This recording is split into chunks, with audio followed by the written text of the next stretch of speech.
프로야구 개막 직전에 강정호 선수가 자 KBO 리그 전체 야구판 전체 이제 큰 파문을 일으킵니다. 자 과연 그가 복귀를 할 수 있을까 없을까? 네. 자 그렇게 한번 오늘 이 부분에 대해서 한번 이야기를 한번 해보겠습니다. 뭐 전반적으로는 돌아올 수 있는 분위기가 좀 쉽지 않다. 분위기는 좀 쉽지 않다 말씀을 좀 드리고 제가 이제 4월 29일에 이 부분을 단독 기사를 냈었죠. 근데 사실 그 일주일 전쯤에 강정호 선수가 대리인 네. 그러니까 변호사를 통해서 서류를 접수를 했습니다. KBO 사무국에 네. 서류 접수를 했어요. KBO에서 지금 입장 정리를 하고 있고 조만간에 상벌위를 먼저 열기로 확정을 했습니다. 상벌위를 열고 그리고 그 결과를 보고 키움 구단하고 키움 구단이 또 고민을 해서 뭐 그 다음에 강정호 선수의 임의 탈퇴 여부를 그죠? 네. 뭐 해제 여부를 또 고민을 할 거고 그 이후에 입단을 하게 될 건지 말게 될 건지 상벌위 결정이 어느 정도 나올 건지 자 뭐 약간 복잡한 그런 사안인데 자 뭐 이 뉴스가 알려지자마자 저희 채널에 이제 우리 시청자 또 구독자님들께서 무려 뭐 짧은 시간에 한 2, 3일 상간에 뭐 600개가 넘는 한 700개 가까이 되는 그런 폭풍 댓글을 쫙 주셨는데 한번 우리 선수미 기자가 소개 좀 해주시죠. 어떤 이야기들이 좀 있던가요? 네, 뭐 댓글을 달아주신 거 보면은 뭐 이대로는 안 된다. 받아들이면 야구를 안 보겠다 하시는 분도 계시고요. 또 야구판이 이 얼마나 징계가 이제 개판이었으면은 오겠다고 하냐 선수들이 뭐 한 번도 아니고 3번이다. 또 이 부분을 강조하는 팬들이 많으시고요. 또 운전자 바꿔치기까지 하지 않았나? 근데 사실 이제 운전자 바꾸치기 이 혐의에 대해서는 강정호 선수 본인이 네. 부인을 했습니다. 네. 그렇죠. 뭐 그런 의혹이 네, 있어서 의혹이 이제 팬들은 있습니다. 그런 얘기를 하고 네. 전체적으로는 뭐 오면 안 된다. 그렇습니다. 네. 또 보세요. 또 3번 걸렸으면 안 걸린 것까지 치면 도대체 몇 번이냐? 음주운전이 습관이다.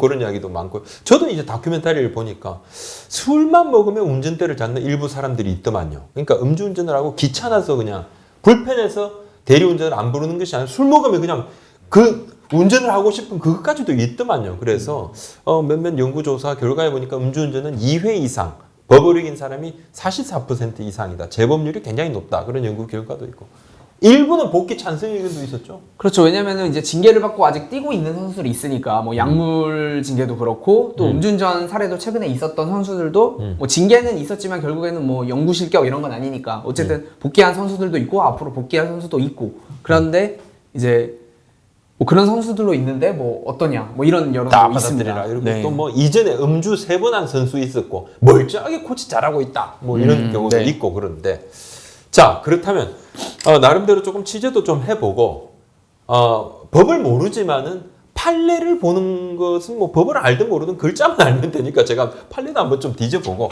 이것저것 좀 체크를 해봤습니다. 제가 내린 결론은 복귀가 상당히 힘들다. 굉장히 힘들 것 같다. 물론 뭐 제가 상벌위원도 아닙니다. 상벌위원도 아니지만 기존 상벌위의 어떤 그 판단, 그 다음에 우리 야구 규약을 좀 감안했을 때 여러 가지 정황을 판단을 했을 때 그렇다는 겁니다. 자, 왜 못 돌아오느냐? 3가지 장벽을 넘어야 된다. 이렇게 좀 말씀을 드리는데 첫 번째로 상벌위 징계를 이제 앞두고 있는데 대단히 강력한 징계가 불을 보듯 뻔하다. 자, 첫 번째 이유는 이 KBO의 반응인데요. KBO가 상당히 황당해했습니다. 갑자기 딱 오니까 반기질 않았어요. 반기질 않고 조만간 상벌위를 연다고 했는데 선수가 상벌위를 요청한 건 사상 최초입니다. 사상 최초고 지금 문제가 될 수 있는 이 부분 있죠. 품위 손상 행위 중에 음주운전. 이 제재 규정을 제가 한번 보겠습니다. 야구규약 151조에 3회 이상 저질렀을 시에는 최소 3년의 유기실격, 최소입니다. 그러면 더 좀 심하면 바로 실격인 것이죠. 근데 이것이 2018년에 강화된 규정이에요. 강화된 규정인데 강정호 선수는 이제 2016년 말에 3번째 음주운전을 했고요. 그 앞에 그러니까 뭐 그 앞에 2011년쯤에 또 했던 2번이 드러났습니다. 추가로. 네. 그러니까 3번 음주운전에서 삼진아웃 딱 되면서 실형을 받았습니다. 징역 8개월, 집행유예 2년. 당시 넥센 소속으로 2011년에 앞선 2번의 음주운전을 했는데 구단은 몰랐다 그랬잖아요. 네. 자, 그래서 제가 한번 살펴봤습니다. 소급 적용이 논란이 있다 이렇게 이야기하는데 그렇다면 이전 규약을 한번 봤어요. 이전 규약 품위 손상 부분이 언급이 되어 있습니다. 여기에서 보면 경기 외적인 부분 있죠. 네. 경기 외적인 부분, 인종차별, 가정폭력, 성폭력. 왜냐하면 이것이 야구에서 주로 좀 일어났던 부분들입니다. 일어났던 부분에 대해서는 사회적 무리를 일으킨 경우에는 실격 처분, 직무정지, 참가활동 정지, 출장 정지, 재제금 등을 부과할 수 있다. 이렇게 되어 있습니다. 네. 그리고 이것이 조금 더 강화가 됩니다. 강화가 되는데 이것이 2017년 1월 17일에 어떻게 강화가 되냐면 같은 151조입니다. 여기에 추가됩니다. 인종차별, 가정폭력, 성폭력, 도박을 또 했거든요. 선수들이. 네. 도박 나옵니다. 도핑이 또 나오죠. 도핑 나옵니다. 음주운전 더 많이 한 거 음주운전이 들어갑니다. 딱 직시가 됩니다. 등 경기 외적인 행위에 대해서는 사회적으로 무리를 일으키면 실격 처분, 직무정지, 참가활동 정지, 출장 정지, 재제금 부과 등이 나와요. 그러다가 2018년 9월 11일에 음주운전에 대해서는 아주 세부 조항이 딱 나오죠. 네. 단순 적발 50경기, 음주 측정 거부 70경기, 음주 접촉 사고 90경기, 2번 이상 발생하면 가중처벌, 3번 이상이면 3년 이상 유기 실격 처분이 나오는데 이 마찬가지로 3번을 했잖아요. 그렇죠. 3번을 했는데 조금 좀 보니까 3번 음주운전을 하면 가중처벌하는 삼진아웃 제도는 2001년에 처음 도입이 됐습니다. 그 이후에 이 부분이 문제가 있니? 이 부분이 너무 가혹하니 해서 헌법재판소에 헌법소원을 한 부분이 3-4번 있더라고요. 근데 찾아보니까 다 합헌 판정이 났습니다. 합헌 판정이 났고. 그러니까 이전에도 조항이 확대해서 또는 유권 해석을 내려서 문제를 삼을 수 있는 조항이 아예 없었다고 보기 힘듭니다. 네. 이 부분이 있기 때문에 법률적으로 가도 상당히 좀 강정호 선수가 유리할 부분은 아니고 일단은 음주운전 한 번 했을 때 경우가 이렇게 강력한데 3번 했을 때는 그리고 그 사고 자체도 컸잖아요. 여러 가지 사회적 무리를 했기 때문에 제가 볼 때는 1년이 아니라 이것은 2년, 3년 그 이상도 나올 수 있거든요. 네. 그러면 구단에서도 좀 판단하기 쉽지가 않고 지금 키움 구단의 입장은 좀 어때요? 지금 이게 난감한 이유가 강정호 선수가 히어로즈가 보류권을 가지고 있잖아요. FA 선수가 아니라 포스팅으로 갔다 온 선수고 일단 히어로즈가 할 수 있는 결정은 3가지입니다. 먼저 강정호 선수와 계약을 해서 팀에서 뛰게 하는 거고요. 물론 징계를 소화해야 되겠지만요. 그리고 2번째는 다른 팀으로 트레이드하는 거. 그리고 마지막으로 임의탈퇴를 해제하고 또 자유계약 선수로 풀어주는 이런 방법들이 있습니다. 근데 이제 히어로즈 구단이 좀 난감한 이유 중 하나가 이제 강정호 선수는 상벌이 쪽에 먼저 문의를 했단 말이에요. KBO에. 구단도 사실 KBO가 그걸 접수한 이후에 알았어요. KBO를 통해서 알았기 때문에 이게 본인이 강력한 복귀 의지가 있다면은 자기가 모든 걸 책임지고 뛰겠다 했으면 구단에 먼저 얘기를 했을 수가 있어요. 근데 상벌이 쪽으로 얘기가 들어가면서 키움도 지금 난감한 입장이 됐고 지금 당장 결정을 내릴 수가 없어요. 상벌이가 먼저 결정이 나야 그 후에 내부 논의를 거친다. 지금 이런 입장을 보이고 있습니다. 늦어도 5월 안으로는 해결이 날 겁니다. 아마 그렇죠. 어떤 쪽으로든요. 네. 결정이 나게 되고 강정호 선수가 피츠버그 구단에 입단을 하면서 이적료 개념으로 그죠? 포스팅으로 이제 500만, 네. 2015달러, 한 60억 가까이 되는 돈인데 이 돈은 이제 구단에 안기고 떠났어요. 아마 강정호 선수도 이 부분도 생각을 하고 있겠지만은 근데 이 돈을 적금을 들어놨다, 맡겨난 돈이다, 그거 아닙니다. 그렇진 않아요. 그렇진 않고 구단도 그 부분을 구단의 소유도 하고 냉큼 이렇게 생각을 하고 다른데 재투자도 할 수 있는 그런 돈이긴 합니다만 그죠. 근데 다 썼어요. 지금 없어요 이 돈. 이 돈 없습니다. 다 썼습니다. 다 썼고 장벽 중에 또 하나가 뭐냐면 박병호 선수하고는 지금 외부 요인이 완전히 다르다. 이 부분은 좀 강조를 드리고 싶습니다. 예, 이 부분은 현실적인 어떤 지금 여러 가지 역학 구도를 말씀을 좀 드리는 겁니다. 박병호 선수가 2017년 12월에 복귀를 해요.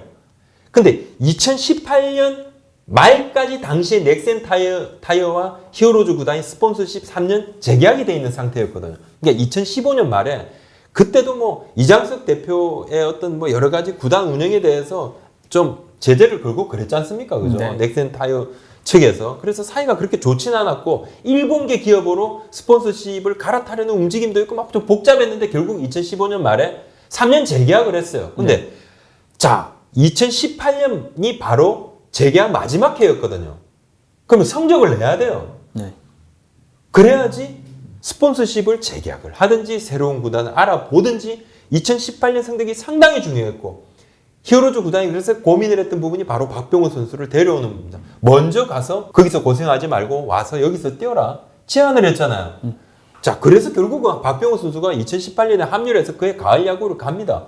플레이오프에서 SK 와이번스하고 명승부를 펼쳐요. 물론 뭐 한국 시리즈는 못 갔습니다만은. 그래서 결과적으로 키움 증권을 새로운 스폰서십으로 맞아들였잖아요. 네. 그죠? 자, 지난해까지 4년 연속 흑자였습니다. 얕은 뭐 장부상으로 일단 흑자가 났습니다. 그리고 올해는 지금 모두가 힘든 상황입니다. 국가적으로, 전 세계적 상황으로 다 힘들어요. 키움 마찬가지입니다. 스폰서십이 지난해 한 60% 정도 지금 했다 그러더라고요. 계약을. 저 모기업이 있는 다른 구단들도 힘들어요. 그렇다면 돈이 없다는 이야기거든요. 네. 강정호 선수 입장에서는 좀 최악의 상황이 아닌가. 시기적으로 너무 안 좋다. 지금 이렇게 경제적으로 뭐 전 세계적으로 경제가 너무 안 좋을 때 야구단들이 지금 뭐 내년에는 존폐 위기에 처할 수 있다는 이야기까지 나오는데 계약은 일단 해야 되거든요. 입단 계약을 해야지. 입단 그렇죠. 계약을 해야지. 뭐 데리고 있겠다고 계약을 해야지 경기수를 계속 이제 그죠? 출전 정지를 이렇게 된 걸 딱 까나갈 수가 있는 것인데 또 김하성 선수 해외 진출 변수가 있다고 하지만 키움 늘 선수 잘 키워오지 않았어요. 그런 자신감이 있잖아요 또. 지금 또 선수들이 있죠, 실제로. 김하성 뒤에 받치고 있는 김혜성이나 이런 선수들도 지금 사실 다른 팀 가면 바로 주전으로 뛸 수 있는 그렇습니다. 선수거든요. 예. 그런 선수들이 좀 대기하고 있는 상황에서 과연 키움이 강정호를 엄청난 돈을, 상황도 안 좋은데 과연 엄청난 돈을 주고 계약을 할 수 있을지 이 부분이 좀 물음표지 않을까. 그렇죠. 예. 87년생 올해 33. 그렇다면 그렇죠. 이제 내년 뭐 1년 징계 그 이상 나오겠습니다만은 뭐 한 2년, 3년 정도 나온다 그러면 뭐 34, 35, 36 상당히 뭐 그 부분은 더 이제 가능성이 조금 더 다운이 되는 부분이죠. 그러니까 전반적으로 외부 요인도 강정호 선수한테 상당히 유리하지 않습니다. 그래서 법적으로 만약에 이것이 가게 됐을 때 아까 앞서 말씀드린 때 소급 적용 이런 부분들 네. 그죠? 이런 부분들 가지고 법리적으로 따지게 됐을 때 그러니까 상벌위에서 초강력 징계가 딱 내려지고 보통 이제 상벌위 징계가 내려져도 키움도 자체 징계를 또 해야 돼요 지금. 그렇죠. 뭐 삼성도 앞선 사례에서 그랬고. 그렇죠. 최충현 예. 선수. 다 자체 징계를 하기 때문에 뭐 자체 징계를 안 하면 당연히 욕 먹을 건 뻔하고 또 히어로즈가 어떤 구단입니까? 좀 안 좋은 일로 욕을 많이 먹었는데 이 또 다른 부담을. 앞서서 욕 많이 먹었으니까 이제 뭐 난 욕 먹는 거 아무 상관없어. 그렇게 해결될 사안이 아니잖아요. 그렇죠. 예, 그렇게 해결될 사안도 아니고 그리고 또 새롭게 이제 지난해부터 스폰서십에 합류를 하고 5년 계약을 했잖아요. 저 키움 정권 입장도 있는 부분이니까요. 네. 그 부분도 그렇고 지금 당장 문제 일으켜서 문제 구단이어서 사실 이제 투명 경영 관리인이 출근을 하고 있는 구단인데 그 부분도 생각을 할 겁니다. 그리고 이미 김천 단장도 이야기를 했잖아요. 뭐 전체를 생각을 하겠다. 그 부분이 뭐냐면 그런 부분도 감안을 하는데 법적으로 가면 시간이 많이 소요가 될 겁니다. 합류한다 해도 시간이 많이 흐를 거고 나이도 있고 실익을 얻을 수 있을지 없을지 알 수 없어요. 좀 불투명합니다. 자, 야구라는 부분이 저는 그런 말씀을 좀 드리고 싶어요. 이것이 생산성과는 상관이 없다. 농부가 논을 100평 뭘 하면 뭐 쌀을 한 섬, 두 섬. 그러면 200평을 하면 뭐 두 섬, 네 섬. 이게 야구는 그렇지 않습니다. 1억 원짜리 선수하고 100억 원짜리 선수가 타율이 한 2푼, 3푼 차이가 날 때가 많아요. 애매하잖아요. 가치 판단의 원동력이 어디서 나오냐면 이 팬들한테 나옵니다. 팬들한테. 그냥 팬들이 싫으면 싫은 거예요. 그 왜 싫어? 그런 이유가 없는 거예요. 이건 그냥 절대 가치예요. 절대 가치. 그냥 싫으면 끝이에요. 그냥 팬들이 싫다 그러는데 왜 싫어? 이런 거 필요 없는 거예요. 싫으시다 그러면 그냥 싫은 거예요. 그냥 좋아하는 거 하면 돼. 그것이 프로 스포츠입니다. 왜냐? 그 가치 판단의 원동력이 누구한테 나오냐는 걸 봐야 되는 거거든요. 그리고 저는 이 시기에 대한 부분들은 이미 앞서 말씀드렸지만은 삼진암자가 도입된 게 벌써 20년 됐어요. 지금 시간이 가면 갈수록 이 음주운전에 대한 부분은 국민적인 어떤 법 감정은 상당히 높아졌습니다. 야구도 여기 따라가려고 지금 수년째 노력을 해왔잖아요. 근데 여기서 지금 KBO가 갑자기 뜬금없이 뒷걸음질을 한다? 그럴 일은 없을 거고 뒷걸음질을 하면 안 되죠. 예, 그 말씀을 제가 드리겠습니다. 강정호 선수 개인적으로 제가 억한 심정이 있거나 그러지는 않습니다. 자, 또 하나 아쉬운 부분이 조금 있죠. 자, 복귀 어떤 이 시점 개막을 앞두고 이건 아닌 것 같아요. 그 이전에 했으니까 4월 이미 이전에 했는데 제가 사실 이제 기사를 쓰는 과정에서 KBO에 문의를 하고 확인을 하는 과정에서 보도 자료를 낼 거를 그게 없었어요. 조금 더 매듭이 지어지고 상벌위를 개최를 하게 되면 한다 이렇게 하려고 그랬으니까 아마도 그것이 개막하고 얼마 안 있다가 이루어질 수도 있었고 정말 개막을 초입에 두고도 할 수 있었는데 뭐 기사 때문에 조금 더 조금 더 빨라질 겁니다. 빨라지는데 그건 시기하고 상관이 없는 거고 언젠가는 알려질 일이었기 때문에요. 그런데 어떻게든 이제 미국에서 버티려고 하다가 그죠? 자, 다 모든 것이 무산이 되니까 이제 한국으로도 회귀를 하려고 하는 부분이었고 그런 부분이 또 이게 뭐 좋게만 비춰지지는 않잖아요. 그리고 팬들의 마음은 사실 이제 굉장히 좀 강경하다 그죠. 근데 어떤 마음으로 좀 KBO 리그에 복귀를 신청을 했을지 그것도 좀 궁금은 합니다. 뭐 앞선 뭐 수년 전에 그 인터뷰했던 뭐 이제는 뭐 야구를 통해서 뭐 갚는 것만은 다른 길이 없겠다. 근데 뭐 이제 뭐 그런 이야기를 이제 하진 않아요. 모든 야구 선수들이 그걸 이제 알게 된 거예요. 그 말이 의미하는 것이 어떤지는 빌린 거는 그 빌린 거로 이렇게 갚는 것이죠, 보통. 이제. 뭐, 쟤는 다른 쪽으로 처벌을 받는 것이고, 야구는 좀 다른 쪽으로 쓰여지는 것이, 야구가 다른 것을 대체할 수는 없다. 이 부분을 조금, 그것이 좀 아쉬웠습니다. 아쉬웠고, 아무튼, 자, 개막을 앞두고, 유쾌하진 않지만, 조금 더 우리가 매듭을 짚고 갈 필요가 있고, 이것이 우리 리그에도 제 개인적으로는 뭔가 교훈을 줄 수 있다고 생각합니다. 그 다음에 또 일을 일으킨 또 선수들 저는 또 일을 일으킨다고 봅니다. 이것이 음주운전의 끝이라고 생각하지 않습니다. 좀 불안불안해요. 또 나올 겁니다. 하지 말았는데 또 나올 거예요. 또 나옵니다. 그래서 제도적인 장치를 확실히 마련을 해 놔야 된다. 그래야지 줄일 수 있다. 이렇게 저는 생각을 합니다. 자, 오늘 말씀 여기까지 올립니다. 고맙습니다.